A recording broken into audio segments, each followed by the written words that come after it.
Taking a moment just to observe your breath can shift the way that your mind is moving and the way that your body is feeling at a very rapid pace. So, one of the reasons that we work so heavily with the breath is because the breath has a direct effect on the central nervous system. But above and beyond that, when we are focusing on our breath, the mind can't be focused on other things. So one of the easiest objects for us to focus on is our breath. And we can manipulate our breath. We can hold our breath. We can lengthen our breath. We can shorten our breath. We can do the little boxes or the alternate nostril. But it gives you something to really focus on.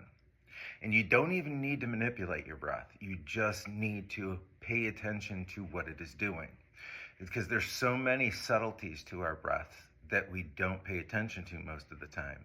The subtle movements in the chest, the subtle movements in the belly. If you're laying on your back, they are points of contact that push into the mat and pull back away very subtly in our breath. And as you start to really tune into your breath, really hone in to the movements in our bodies, there's very subtle movements in our shoulders, there's subtle movements in the pelvic floor that we can really focus on, and it completely pulls us out of the movement of the mind. It brings you into that moment. So these sensations within our bodies, when we are doing like the centering practice at the beginning of an asana practice, this is the whole point.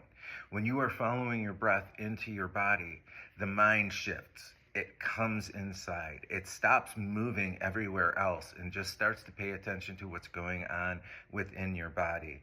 And then you become the object of your focus. And this is the idea of the yoga practice. We start to analyze ourselves.